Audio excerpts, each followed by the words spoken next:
Well, it's October the 30th, 2021, day before Halloween, and I guess there's always some scary stuff coming up from our friends the Democrats, aren't they? Well, here's a neat little trick they just threw out, which you may have heard of. I can go ahead and explain a little bit of what the concept is here.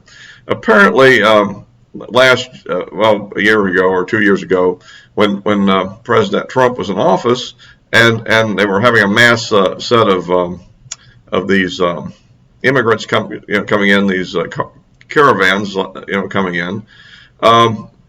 Some children got separated from their parents basically because the law requires it. That is to say, because there was also a lot of adults coming in with children that they weren't related. And the children were just being used as props to get them through the border with these absurd rules we have on immigration I've discussed in video a couple of times ago. And at any rate, what happened is that the left-wing lawyers are suing the government over this separation, and now it appears that the government's prepared to offer up $450,000 a case, or even more, to these people. Now, the question is, how could this actually happen? Well, here's the thing. It's a trick the Democrats have used before. It's basically this. You have a collusion between leftists in the Justice Department and leftists in the activist community. The activists file a case in a presumably favorable court with also a leftist judge, which they've conveniently shopped for. And then they press this case forward, and then their friends on the other side, the justice side, decide to settle out of court for some exorbitant amount of money. In a case that was aggressively defended, they could almost certainly have won. And that's kind of what's obviously at foot here. I guess this is the idea, and of course the activist judges, who then probably represent illegal immigrants all over the case, end up with, what, a third of the money, at least, themselves, to continue to finance their activities. A few lucky illegal immigrants have just won a little mini lottery, and they'll be taken care of too. And that's what's going on behind this story.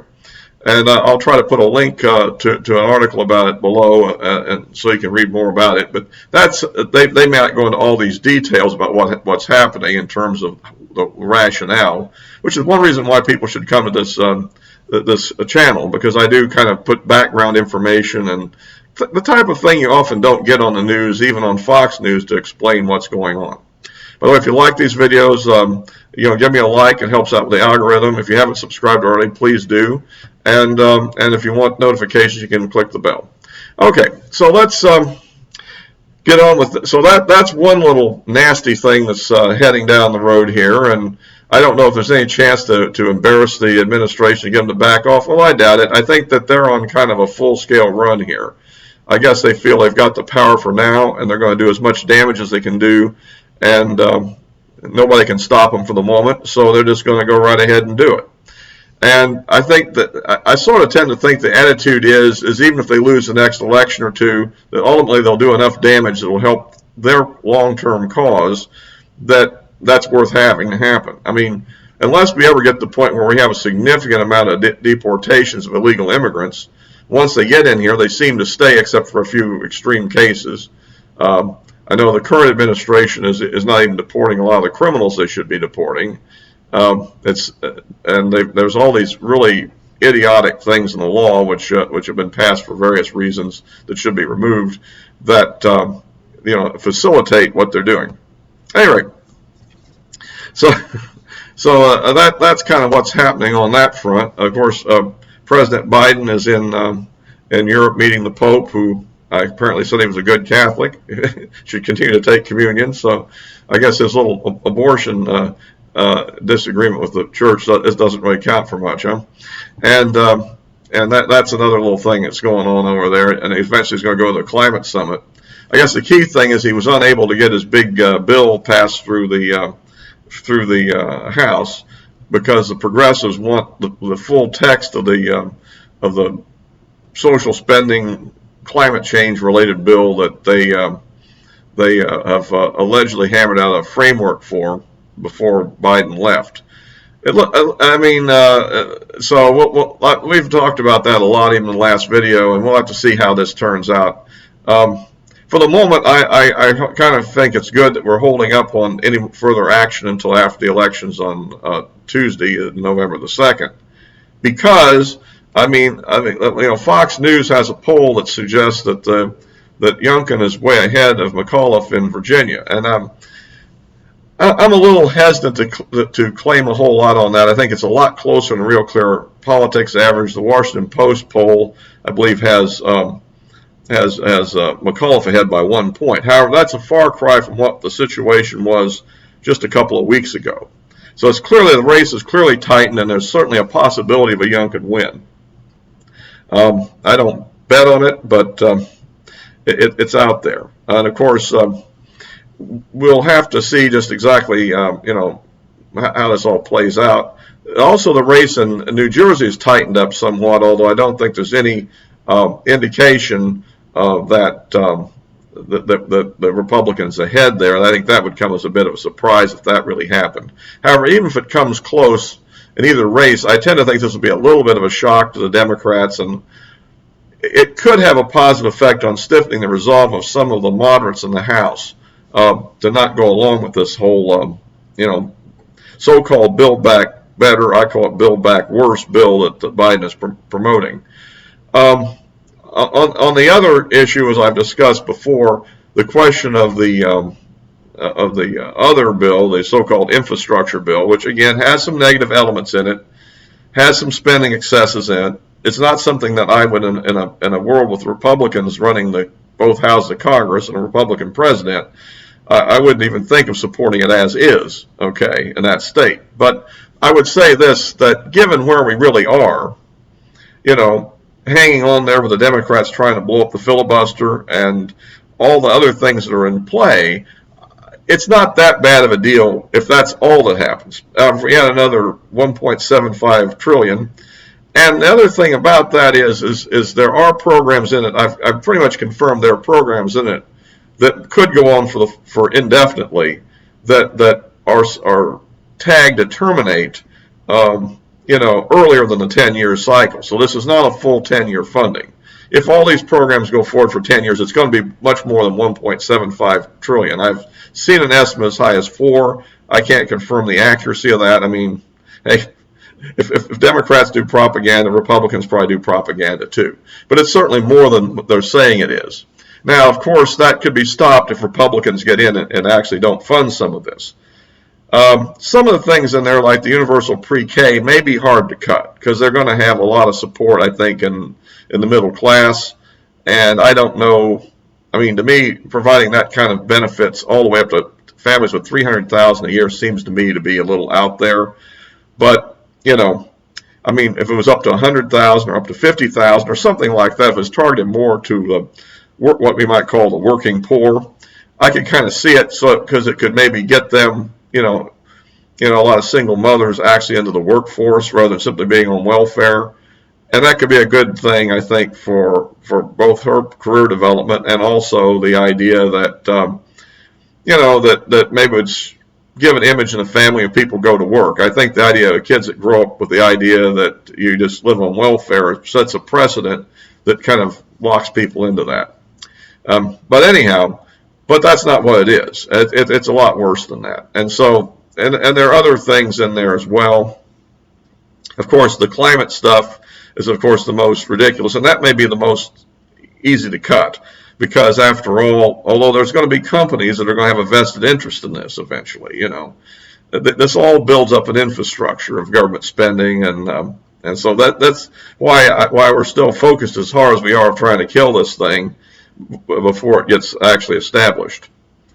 And of course, the taxes that are being proposed won't be able to raise enough money to fund it all, of course, either, and that's another problem.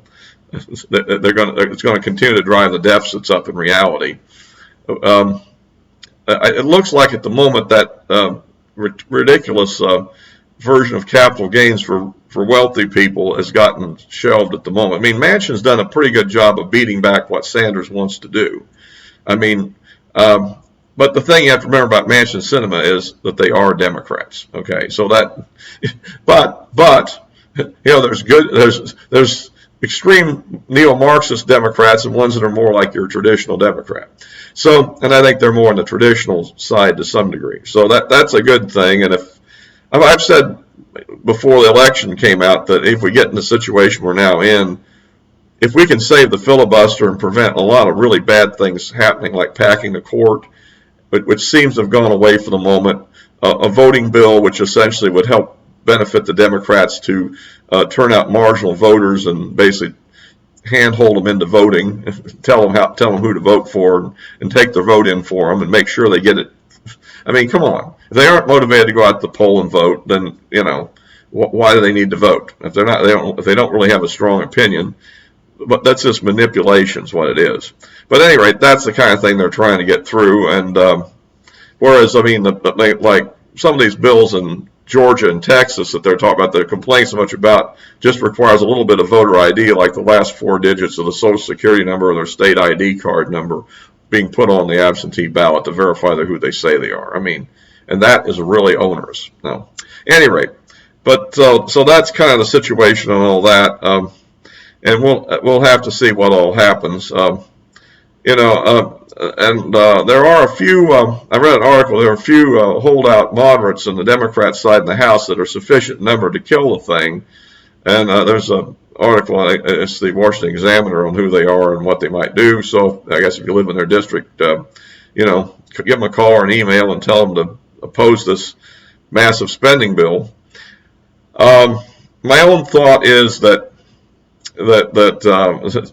sooner or later they'll probably be able to squeak something through, and it'll be something we won't like.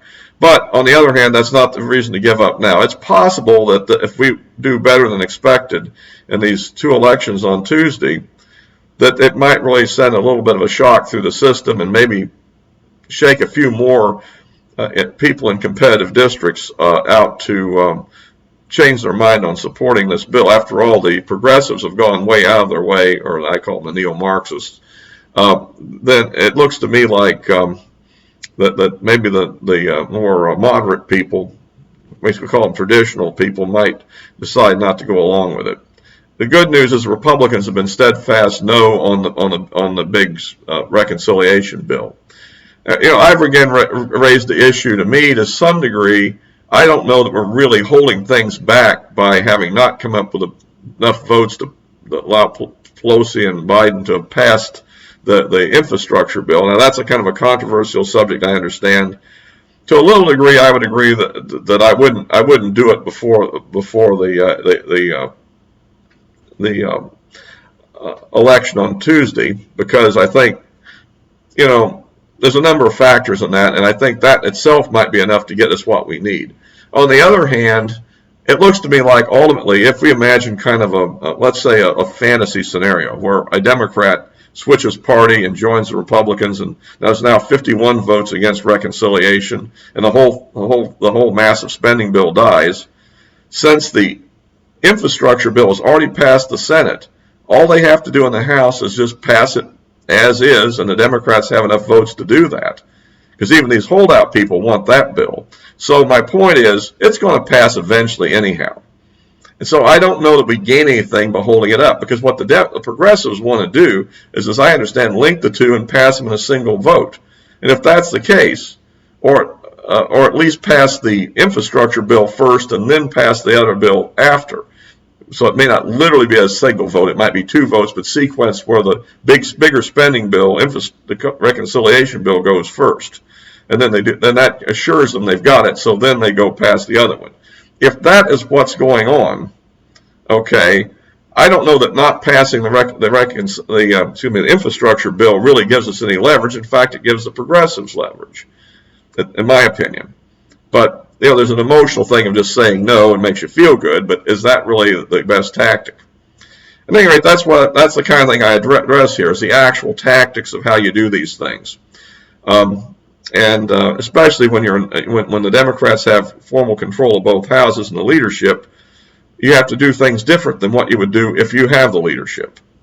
But at any rate, I'll wrap this up for now, and you can look for any links to my social media accounts also below. I mean, I just put the handle there. I would put a direct link to like Twitter and all that, and I've looked at that. But the problem is, when you actually link into it, it's a really messy thing you link into. So it'd probably be better just to, put my Hunt 1951 in and use that as and then just subscribe to the channel or get my updates, because I do update particularly on Twitter and somewhat on Parler and Gab. And I might put some other links with some articles about this in there below too. So I'm still searching for the best one. There's 2 or 3 of them out there on the immigration deal. So all for now.